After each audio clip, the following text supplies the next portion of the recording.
अस्सलामुअलैकुम। आज हम इंग्लिश ग्रामर का दूसरा लेक्चर करेंगे।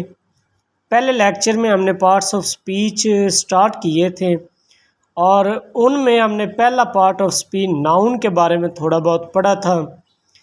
अब इस लेक्चर में नाउन का दूसरा पार्ट हम पढ़ेंगे। अब इसमें हमने क्या पढ़ना है, इसमें हमने पढ़ना है कि कुछ इम्पॉर्टेंट रूल्स हैं जो आपको याद होने चाहिए। नाउन के हवाले से कोई भी क्वेश्चन आ जाता है तो आप इजीली उसको सॉल्व कर लेंगे। अब पहली बात तो ये है कि हमें क्यों ज़रूरत पड़ती है कि हम नाउन को किसी भी सेंटेंस के अंदर आइडेंटिफाई करें। कोई भी हमारे पास सेंटेंस है उसके अंदर नाउन को हम क्यों आइडेंटिफाई करते हैं। तो इसके लिए एक चीज़ आप याद रख लें कि जो हमारा सेंटेंस होता है, कोई भी सेंटेंस है, अब सेंटेंस तीन चीज़ों से मिलकर बनता है।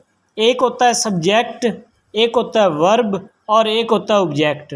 इन तीन चीज़ों से मिलकर एक सेंटेंस बनता है। अच्छा, जो सब्जेक्ट होता है ना, ये मोस्टली नाउन ही होता है। ये हमेशा क्या होता है? नाउन होता है। अब सब्जेक्ट का और वर्ब का आपस में डायरेक्ट लिंक होता है। अब इनका क्या लिंक है? अगर आपके पास सब्जेक्ट सिंगुलर होगा तो आप वर्ब की भी फॉर्म सिंगुलर लगाएंगे। अगर आपके पास सब्जेक्ट प्लूरल होगा तो आप वर्ब की भी फॉर्म क्या लगाएंगे? प्लूरल। तो इस वजह से आप कह सकते हैं कि जो नाउन है उसको आइडेंटिफाई करना हमारे लिए ज़रूरी होता है ताकि हम वर्ब की जो सूटेबल फॉर्म है वो हम लगा सकें। तो हम कह सकते हैं कि नाउन की बेस के ऊपर वर्ब को डिसाइड किया जाता है या वर्ब की फॉर्म को डिसाइड किया जाता है। तो ये तो काम था कि नाउन को हम आइडेंटिफाई क्यों करते हैं। इसके बाद जो अगली चीज़ हमारे पास आती है वो अब कुछ रूल्स हैं, ये आपने याद रखने हैं। पहला रूल ये है कि एस लगने का मतलब प्लूरल नहीं होता। अब देखें, आपने जैसे बॉयज़ है, बॉयज़ के एंड पे एस लगा है, वो प्लूरल बन गया। अब कुछ ऐसे भी आपके पास नाउन होंगे जिनके एंड पे एस तो होगा लेकिन वो प्लूरल नहीं होंगे। अब जैसे कि फिज़िक्स है, अब इसके भी एंड पे एस है तो इसका मतलब ये नहीं कि ये कोई प्लूरल हो गया, बल्कि फ़िज़िक्स तो एक बुक का नाम है। तो यही चीज़ हम बताना चाह रहे हैं कि कुछ ऐसे भी नाउन होते हैं जिनके एंड पे एस होता है लेकिन वो प्लूरल नहीं होते, वो सिंगुलर ही होते हैं। अब जैसे कि फ़िज़िक्स है, आपके पास न्यूज़ है, मीज़ल्स एक बीमारी है, उसका नाम ही मीज़ल्स है, मैथमेटिक्स बुक्स का नाम है, तो इसके एंड पे भी एस है लेकिन ये प्लूरल नहीं है। दूसरा जो रूल है वो हमारे पास है कि कुछ नाउन हमेशा प्लूरल ही रहते हैं।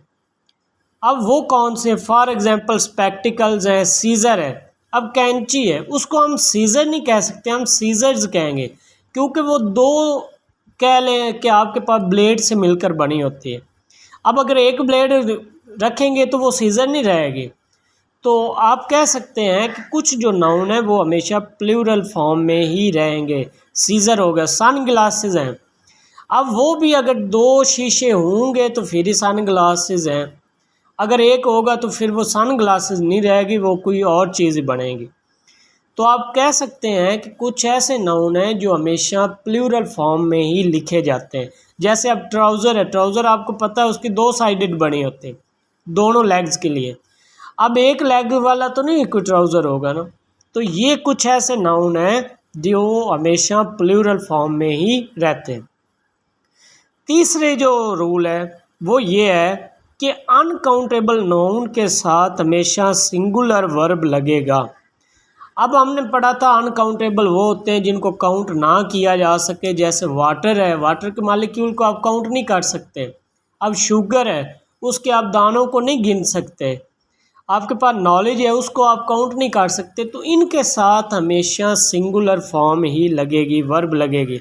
अब नॉलेज को आर आप नहीं लिख सकते, नॉलेज इज़ ही होगा। तो ये चीज़ उम्मीद है क्लियर होगी। चौथा जो रूल है वो ये है कि कुछ नाउन की फॉर्म सेम ही रहते हैं। जैसे कि अब डियर है, फिश है, ये हमेशा क्या रहती हैं, सेम ही रहती हैं। पांचवा जो मेन समझने वाला है, कलेक्टिव नाउन अगर सिंगुलर की सेंस दें तो उसके साथ सिंगुलर वर्ब लगेगी, अदरवाइज प्लूरल फॉर्म लगेगी। अब कोई भी कलेक्टिव है, देखें कलेक्टिव हमने पढ़ा था कि जो ग्रुप ऑफ पीपल को, ग्रुप ऑफ प्लेसेस को, ग्रुप ऑफ थिंग्स को ज़ाहिर करे वो कलेक्टिव नाउन है। तो वैसे तो अगर कोई कलेक्टिव चीज़ हो तो उसके साथ प्लूरल फॉर्म हम लगाएंगे, लेकिन उन्होंने कहा कि अगर वो सिंगुलर का सेंस दे। अब देखिए टीम एक ग्रुप ऑफ प्लेयर्स हैं, अब यहाँ पे अगर वो सिंगुलर सेंस दे रही है, देखिए कैसे, the team is heading for practice, कि टीम प्रैक्टिस के लिए गई है, ठीक है। अब ये तो होगी सिंगुलर वर्ब। अब क्या है कि अगर वो कह दें कि team are eating with their family, कि टीम अपनी फैमिली के साथ खाना खाने गए, ठीक है। अब देखिए टीम का हर मेंबर की एक फैमिली तो नहीं है, पूरी टीम की एक फैमिली नहीं, बल्कि हर मेंबर की अपनी फैमिली।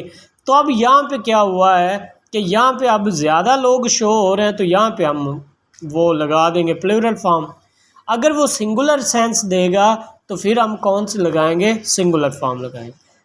अब देखें दूसरी एग्जांपल क्या है कि committee has submitted its report.